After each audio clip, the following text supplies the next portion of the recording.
Hello everyone, today we're gonna have a look at the custom launcher called JellyBean Loaded.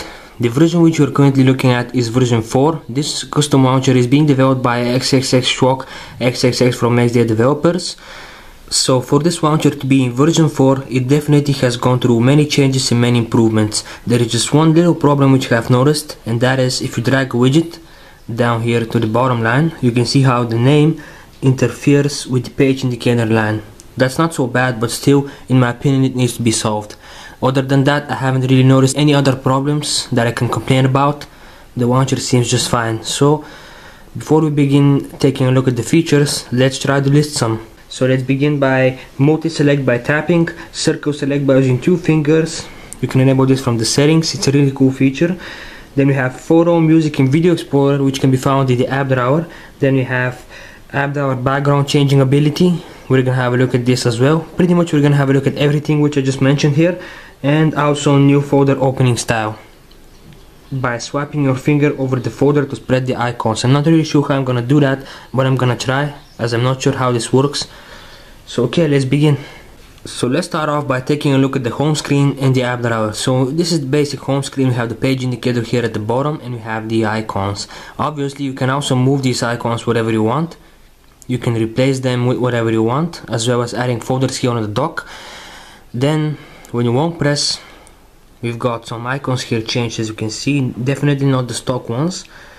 And also this offers a pack of wallpapers. So if you go to wallpapers, you can then see wallpapers, Jelly launcher. This is what we get here. These are the wallpapers that it offers. In the app drawer, it's all organized. Now as you can see at the top here, we have apps. This is what you want to view, by the way. If you tap here, you can see video. So if you tap on video, it will display all of your video files on your SD card. If you tap on photo, it will basically open up like a gallery app, which shows you thumbnails and folders in which you can take a look at your images. And finally, we've got audio, which displays your sounds. Then you can just go back to apps to have your apps showing. Then we've got the widgets here. This is working. I have noticed in most launchers this feature is broken, but at least here it is working fine. So for example, let's try to spawn a widget to the home screen. Let's say power control. I'm gonna long press, and as you can see, it appears. So that is working just fine. And this button right here seems to just take you to the home screen. So as any launcher, this one also offers to pinch with your fingers in order to get to the screen editor. You can also go there by simply tapping the back button while on the home screen. As you can see, it is working, and you can move around the screens, choose which one you want to set as a default, and so on. So let's have a look at the context menus here, what we have. So when you tap here, you get a shortcut to the widgets, to wallpapers, software manager, which opens up your installed apps, the screen editor, which we just saw, desktop settings, which is the launcher settings, and system settings basically takes you to the system settings. So let's have a look at the desktop settings. So here we have a simple option to turn on and off the vibration when you long press, such as for example when I long press here to get the pop-up, my phone vibrates. You can turn that off. Then let's have a look at circle select. We're gonna have a look at this in just a bit. Then we have shake wallpapers.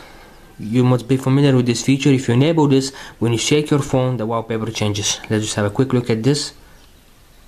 As you can see, it is switching to wallpapers which can be found in the JellyBean launcher wallpapers. As you can see, by a simple shake, it changes the wallpaper. There we go. Now let's have a look at the circle select. So I'm really not sure how to use this. I mean, I've used it before, but it's kind of hard in the beginning. So you need to use your 2 fingers here. I'm not sure how to explain to do this at the moment, but first you begin tapping with one and then with the second, like this. And as you can see, I'm marking all of the widgets here, and then you have an option here what you want to do with them. You can just move the widgets to the trash, you can put them in a folder, and so on here, or you can just select them. So what I'm just gonna show you is the folder. So if I tap on folder here, as you can see, all of them move into a folder, which shows us a cool animation. Then simply tap on the folder, and obviously you can also rename this folder. So I can just put it, for example, useful apps, and as you can see, it is working just fine. Next, we've got some effect settings here, such as the animation for the desktop slide, for the app list slide, which means that when you're on the app drawer, when you swipe left and right to go through the pages, you can change the animation. There are plenty of animations here available. You can select one for your needs. Then we've got the icon size, so you can change the icons. Let's just have a quick look at this. If I change it to big, as you can see, everything changes. But as you can see here, the big icons don't really fit the page indicator line here, so it's just best to stick with the middle size. So we can just set it to middle, and you have the main menu background. So in the app drawer, for instance, I can select it to black, and now as you can see, when I go to the app drawer, the background is plain black.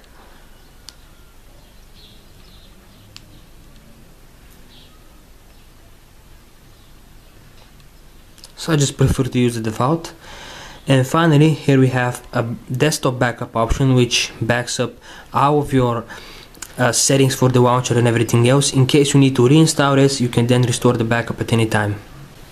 So unfortunately, I wasn't able to show you the folder effect, which was by swiping somewhere in order to have the icons show up or something of the sort, to spread the icons. I'm not really sure how to do that, unfortunately, so sorry about that. You can try it out for yourself. Anyways, some last words for this launcher. It's very nice. The font is actually decent here in the app drawer.